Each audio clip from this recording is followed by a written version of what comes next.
Hi friends, welcome to my channel. আজকে আপনাদের সাথে শেয়ার করব পাবদা মাছের ঝালের রেসিপি, যেটা একদম অনুষ্ঠান বাড়ির স্টাইলে হবে। তো এর জন্য প্রথমে মাছটাকে ম্যারিনেট করে রাখবো। তো এর জন্য এর মধ্যে দেব হলুদ গুঁড়ো, লবণ আর কিছুটা কাঁচা সর্ষের তেল। কাঁচা সর্ষের তেল মাখিয়ে রাখলে মাছটা ভাজার সময় মাছটা ফেটে উঠবে না।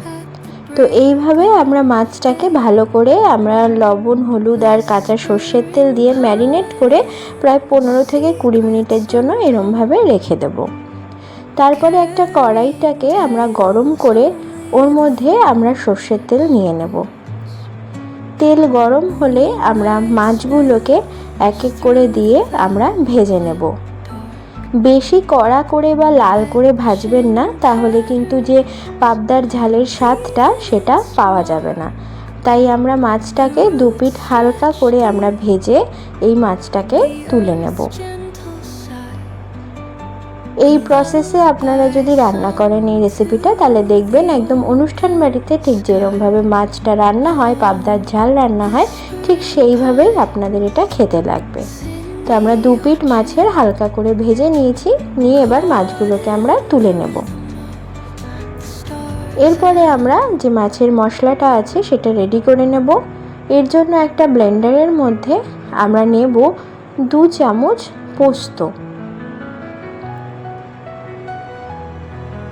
আর যেই চামচে করে আমরা পোস্ত মেপে নিয়েছিলাম ঠিক সেই চামচেরই 1 চামচ আমরা এখানে নেব সাদা সর্ষে, আর সেই চামচেরই হাফ চামচ আমরা নেব কালো সর্ষে, আর হাফ চামচ এখানে আমরা 4 মগজ নিয়ে নিয়েছি। দিয়েছি একটা কাঁচা লঙ্কা, আপনারা বেশি ঝাল খেতে পছন্দ করলে বেশি দিতে পারেন, আর নিয়েছি কিছু নারকেলের টুকরো। এবার এই সমস্ত কিছুকে আমরা জল দিয়ে ভালো করে ব্লেন্ড করে নিয়ে নেব। এই যে আমাদের ব্লেন্ড করা হয়ে গেছে আর মশলাটা রেডি হয়ে গেছে। এবার ওই মাছ যে তেলে ভেজেছিলাম সেই তেলের মধ্যেই আমরা কালো জিরা ফোড়ন দিয়ে নেব। তারপরে যে মশলাটা আমরা বেটে রেডি করে রেখেছিলাম সেই মশলাটাকে এর মধ্যে আমরা ঢেলে দেব। মশলাটাকে আমরা অল্প কষিয়ে নেব। তারপরে মশলা ধোয়া যে জলটা আছে সেটাকে আমরা এর মধ্যে দিয়ে দেব।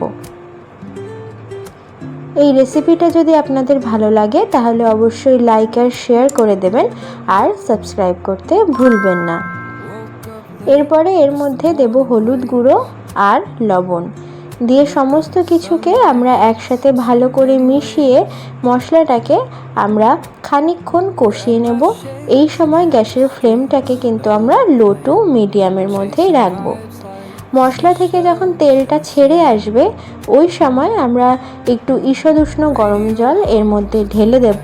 আপনারা যতটা ঝোল খেতে পছন্দ করেন সেই হিসেবেই এখানে আপনারা জলটা দেবেন। ঝোলটাকে আমরা 2 থেকে 3 মিনিটের জন্য ভালো করে ফুটিয়ে নিয়ে এরপরে ভেজে রাখা মাছগুলোকে এর মধ্যে আমরা এক এক করে দিয়ে দেব। তারপরে এই মাছ সমেত যে ঝোলটা রয়েছে সেটাকেও আমরা প্রায় 2 থেকে 3 মিনিটের জন্য আমরা ভালো করে ফুটিয়ে নেব। ভালো করে ফুটানো হয়ে গেলে আমরা গ্যাসের ফ্লেমটাকে বন্ধ করে দিয়ে ওপর থেকে একটু কাঁচা তেল ছড়িয়ে দিয়ে এটাকে আমরা এইভাবেই 2-3 মিনিট রেখে দেব। ব্যাস, তা 2-3 মিনিট পরেই আপনাদের রেডি হয়ে যাবে একদম অনুষ্ঠান বাড়ির স্টাইলে পাবদার ঝাল। রেসিপিটা ট্রাই করে অবশ্যই জানাবেন এটা আপনাদের কেমন লাগলো। দেখা হবে পরের ভিডিওতে। By friends.